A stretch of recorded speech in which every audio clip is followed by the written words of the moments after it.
नमस्कार दोस्तों। और आज कुछ देर पहले की बात है कि इलाहाबाद हाई कोर्ट ने आखिरकार डॉक्टर कपिल खान को रिहा कर दिया। डॉक्टर कपिल खान जो 6-7 महीने से जेल में बंद थे और उसका कारण क्या है आपको विस्तार से बताऊंगा, पर उससे पहले आपको कपिल खान के बारे में बता देता हूं और वो सुर्खियों में कब आए ये जानना जरूरी है। वर्ष 2017-18 के बीच की बात है, जब गोरखपुर में एक मेडिकल कॉलेज के अंदर कुछ बच्चों की मौत हो गई थी गैस लीक के मामले में। उसमें एक जो नाम आया था दोषी में, डॉक्टर कपिल खान थे। उसके बाद उनका नाम अलग अलग चीज़ों पे आया, पर जब कपिल खान अलीगढ़ यूनिवर्सिटी में एक सीएए के विरोध में भाषण दे रहे थे तो योगी सरकार ने उनको देशद्रोही माना, एनएसए लगा दिया गया। और जब एनएसए लगा तो एनएसए लगने के बाद उनको मथुरा हाई कोर्ट जेल में बंद कर दिया गया। और उसके बाद तमाम ऐसी बार सुनवाई हुई जब उनकी सुनवाई को लगातार अलग अलग तरीके से टाल दिया गया। डॉक्टर कपिल खान कुछ अच्छे कार्य के लिए जाने जाते हैं, जिनमें से है कि वो गरीबों को उनके मोहल्ले में जा जाकर उनका इलाज करते हैं, वो भी फ्री में। डॉक्टर कपिल खान बाढ़ में लोगों की मदद करते हुए दिखे गए हैं। डॉक्टर कपिल खान गरीब मरीन बस्तियों में जिनके पास पैसे नहीं है इलाज के लिए, उनकी इलाज करते हुए देखे गए हैं। ये डॉक्टर कपिल खान की बात कर रहा हूँ। मैं ये बात मैं इसलिए कर रहा हूँ क्योंकि तमाम ऐसे लोग जो उनको निजी तौर पर नहीं जानते, जो उनके बारे में नहीं जानते, वो भी मुंह खोल कर ये बोलते थे कि वो मुसलमान हैं इसलिए देशद्रोही है। सोचिए ना, एक वो सरकार जो अपने आप को संत महात्मा की सरकार कहती है, जो वो अपने आप को सबसे अच्छी पार्टी की सरकार कहती है, वो सरकार झूठा आरोप लगाकर किसी एक डॉक्टर को जेल में बंद कर देती है। क्यों? क्योंकि वो उसके खिलाफ बोल रहा होता है, उसके सिस्टम के खिलाफ बोल रहा होता है, और उसके सिस्टम के खिलाफ बोलने के कारण उसको जेल में बंद कर देती है। ये हमारी सरकार की प्राथमिकता है। वो सरकार कौन सी है? बाबा की सरकार, योगी आदित्यनाथ की सरकार। योगी आदित्यनाथ ऐसे तमाम बातों में फंसे हुए व्यक्ति हैं जिनको मैं करीब 5-10 साल तक कि उनके इतिहास पढ़ूँ तो वो हर समय हिंदुत्व को लेकर चलने वाले व्यक्ति हैं, इसमें कोई दो मत राय नहीं है। और मैं इस बात को हमेशा नहीं मानता कि किसी एक धर्म विशेष को मानने वाला व्यक्ति किसी बड़े ओहदे पे बैठे, क्योंकि उससे लाचार होने वाली व्यवस्थाएं बहुत हो जाती हैं, जो आज की डेट में हो रहा है।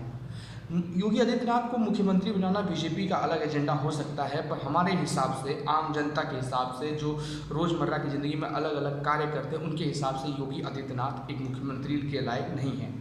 ये बात मैं इसलिए कह रहा हूँ क्योंकि योगी आदित्यनाथ के अंदर बहुत खामियाँ हैं। अच्छे पढ़े लिखे व्यक्ति हो सकते हैं पर गद्दावर नहीं है, राजनीतिक शास्त्री हो सकते हैं पर एक लोक वैभाविक नहीं है, वो जनता की बात नहीं सुन सकते, उनके खिलाफ बोलने वाला व्यक्ति जेल में जा सकता है। पर ये वही है योगी आदित्यनाथ है जो 2007 की बात करूं तो 2007 में अपने इनकाउंटर के लिए विधानसभा में बैठकर रो रहे थे।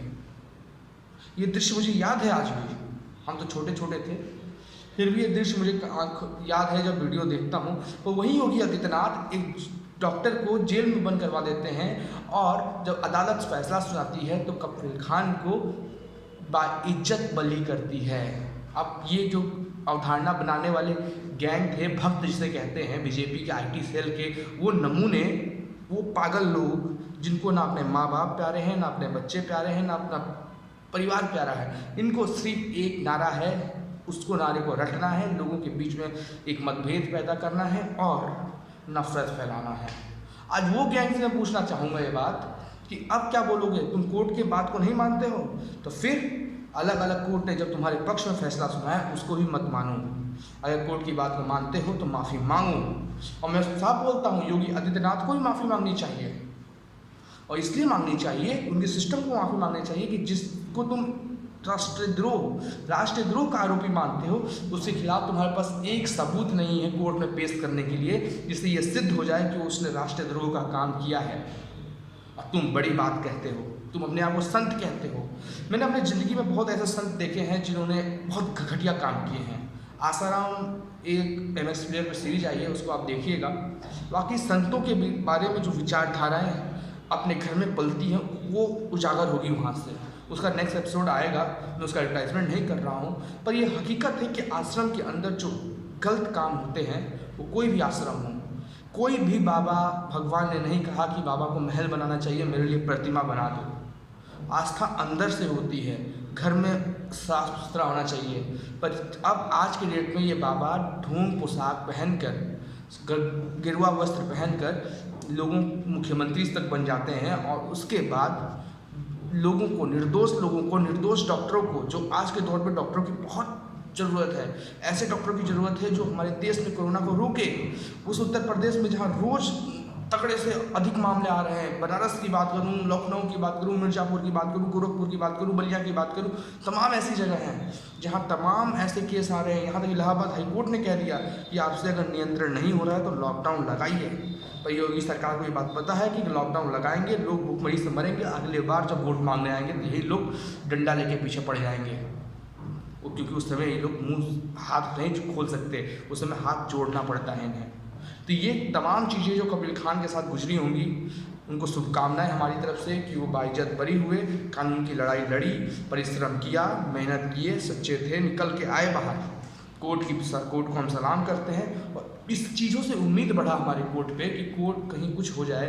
ये सरकार भले अपनी तानाशाही रवैया अपनाए, पर अघोषित आपातकाल जो चल रहा है आज के दौर में, पर यह निश्चित है कि जिस दिन ये लोग सत्ता से हटेंगे उस दिन तमाम ऐसी चीज़ें होंगी जिससे कि ये पछताएंगे। खैर, कपिल खान जेल से छूट चुके हैं। ये वीडियो ब्लॉग था जो आपको मैंने बात कही। धन्यवाद।